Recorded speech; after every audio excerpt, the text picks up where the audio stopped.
It's so important to introduce a dog and a cat the right way, because if you don't do it right, by taking the time and doing it this front-loaded process where there's a lot of work at the beginning, you could have a dog and a cat that really are never going to get along and be the best friends that they can be. Hi, my name is Karen London. Welcome to Kong Classroom.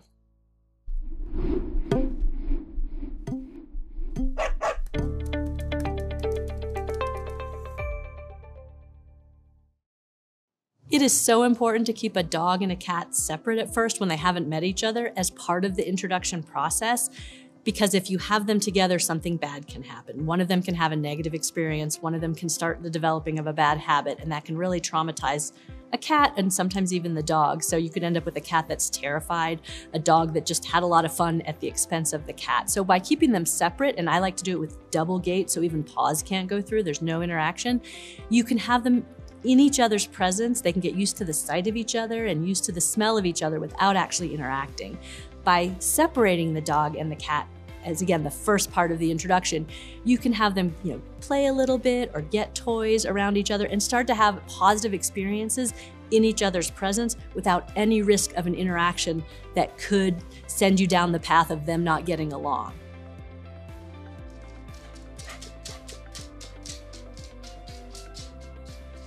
There is one thing that people so rarely do when it comes to dog-dog introductions, and it's so important and it makes them go so much more smoothly, and that is taking a dog that's never met another dog on a walk together in a very specific way. And ideally what you do is you have one person with each dog and you walk them across the street, not a busy street, but like a neighborhood street, and they're walking in the same direction, they're walking in parallel. And over time, you can get them gradually closer and closer together, but what this means is that by the time they actually meet, the novelty of the other one has worn off, and that can make it go a lot more smoothly, because sometimes what sort of goes a little, cattywampus with dog-dog introductions is they're just so excited and so like, oh my gosh, what is this new thing? And sometimes the one dog takes offense or one dog's too bouncy. But if you start out on these parallel walks, you're playing into the way dogs naturally meet. Like, it's not normal for dogs to meet the way we often do, two people, on a leash, and they just stand and talk like, oh, wow, like neighborhood chit-chat, and then the dogs are there. Dog greetings, if they're naturally greeting, are often less than 10 seconds, and to stand there with them is not good. But if you do this parallel walking, that's what dogs tend to do. They just tend to walk in the same direction with one another.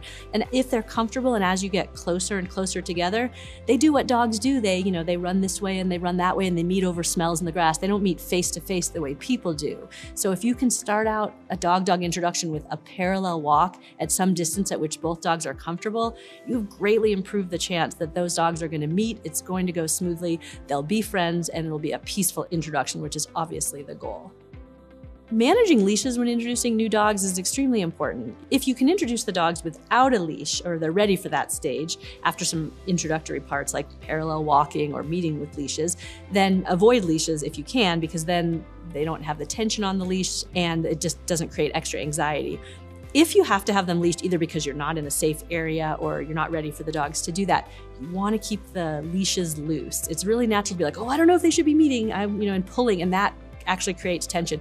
Keep the leashes as loose as possible. And then you want to be very agile. I always say that introducing dogs with leashes, if they're really active and they're spinning, is a little bit of doggy introduction combined with macrame. You want to be passing leashes over and over. You don't want to get them twisted up.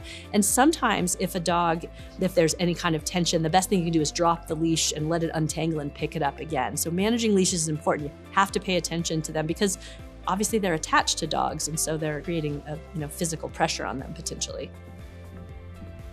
The way that you progress from one step to the next with dog and cat introductions is very, very slowly. If you think that you are going to go at a certain pace, you probably need to go even slower.